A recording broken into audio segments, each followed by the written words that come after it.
Blacksmith of the Apocalypse, Chapter 5-5. A long night. Seth woke up with his body aching all over. He had been too focused on leveling his skills that he hadn't noticed his body's pains. Status? Name, Seth Smith. Title, Faster Than the Thought.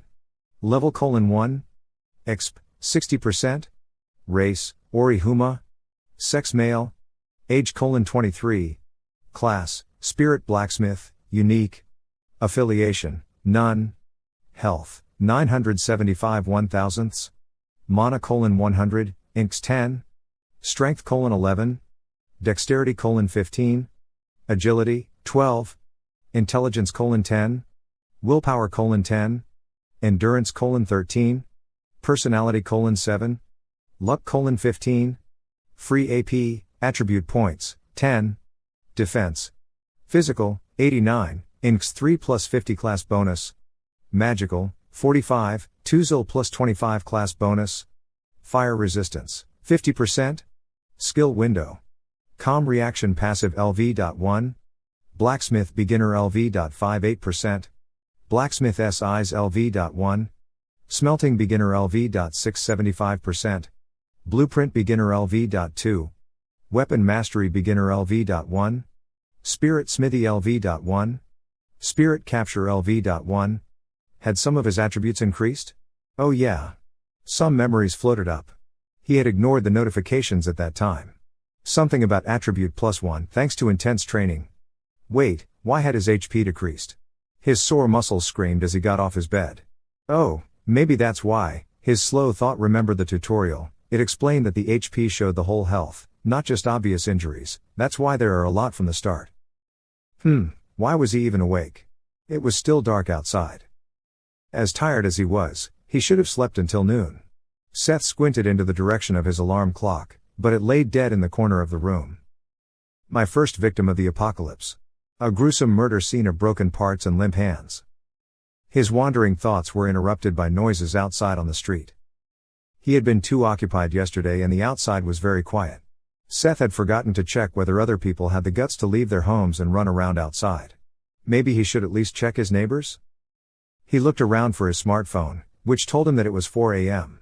Who would be so crazy to go out at this time? Seth tottered to his bedroom window and looked outside. He could barely see the contours of the same scene from yesterday, a city widely overgrown by nature. A shiver ran down his spine as he looked at the unfamiliar scenery. He listened attentively. He heard grunts and growling calls of deep voices speaking in a foreign language.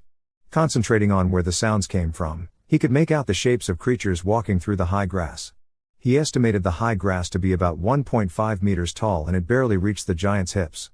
They would easily tower above 3 meters in height, and they looked almost as wide.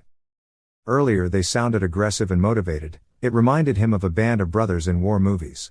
But something had changed. They suddenly became hectic and their calls sounded more anxious and hurried. They made a beeline towards a building as it happened. Seth saw as they started vanishing.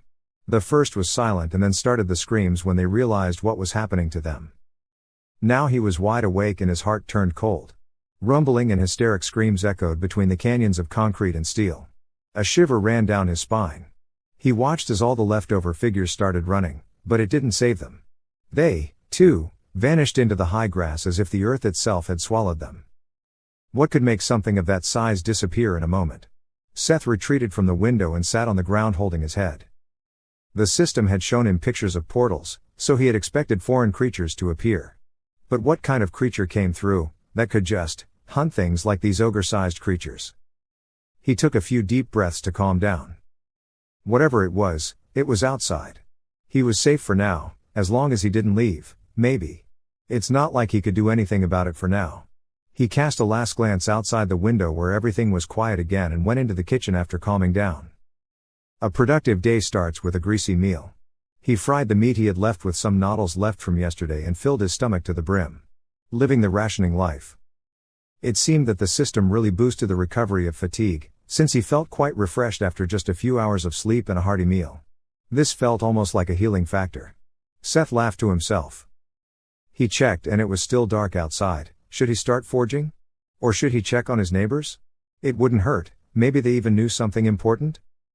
It was just going down the hallway, but he decided not to leave his home unprepared. Who knew what could happen? He stuffed all the iron he had made yesterday into his inventory, together with his water and food. Seth equipped himself with the best gear he had found so far. A thick leather jacket that increased his defense a little, sturdy leather boots and the cane of his grandfather. Seth hadn't really expected this, but do not underestimate a walking stick. Blacksmith's eyes told him it was his best weapon. Old cane. Common. Damage, 10 to 17. Durability, 22-25. An old strolling stick made of a sturdy piece of oak fitted with a heavy brass knob. Can cause stagger and knockout with a critical hit. All geared up, he first probed the situation in the hallways with the peephole. Still, no blood and gore covering the white walls of the hallway or the tiles of the floor. As he opened the door and wanted to step out, a message popped up in front of him. You are about to leave the safe zone. Once you have left the safe zone, it will dissolve and you cannot return. Are you sure you wish to leave the safe zone? Why N? Seth hesitated. Nope. He chose N and stepped back into his apartment. It wasn't really that important to check on his neighbors now, right? Yeah, he was still good on food and water anyways. Seth totally lacked the preparation he wanted. Before he left, guaranteed safety behind once and for all. He put the jacket and the cane beside the door and went back to the living room where he summoned the spirit smithy. Grinding it was. Time to turn this mediocre iron into knives. He would use the arduous work to push those unsettling thoughts aside. After making dozens of knives and small stuff like arrowheads yesterday, Seth felt ready to try the free creation. He wanted to see the difference and how far he could go without the direct help of the system. He followed the same steps and movements that were already ingrained into him yesterday. He started with making a throwing knife. It was harder to estimate the temperature and he often missed the right spots when forging the iron. But this actually felt better. It was him, Seth, creating something, without outside help. He also got a much better feeling of where to hit and how strong. Working like this for the first time ignited a flame in his heart. He had still felt a little conflicted about getting a crafting class until now, but now Seth felt a passion growing within him. He really wanted to grow his class and skills, not just for survival. After managing to forge the rough shape and quenching it successfully in the barrel, Seth ground it into a sharp knife barely resembling the throwing knife from the blueprint. Ding! You have successfully created an item without guidance. Dex +1. Surprised by the announcement, he checked the knife with his blacksmith's eyes, but it was nothing out of the ordinary. It was a little worse than the last ones he did with the system's help. Low quality throwing knife. Common. Damage, 2 to 4. Durability, 5/5. A recognizable throwing knife by an aspiring blacksmith. When you throw it, you might even hurt someone else but yourself. Still, a lot better than his first try with the system. And he did it all alone. The real surprise hit Seth when he checked his skills. He had actually gained a lot more proficiency for this throwing knife. It was almost double as much as for the ones he made with blueprints.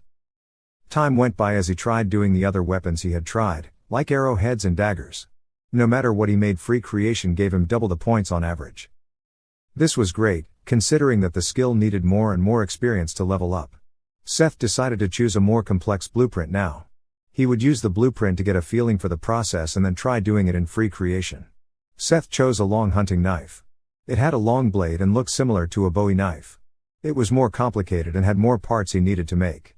The blade, a handguard, a pommel and a wooden handle. It was a lot more exhausting than the simple thing he did before, even with the guidance. In the end, after several hours of work, he failed twice out of 3 attempts. But Seth still gained huge amounts of proficiency. He had leveled straight up to LV.6 in one go. Plopping down on a chair that had survived his material gathering, Seth took out a water bottle from the inventory and started drinking in big gulps. He choked when he looked out the window. The outside was still immersed in twilight.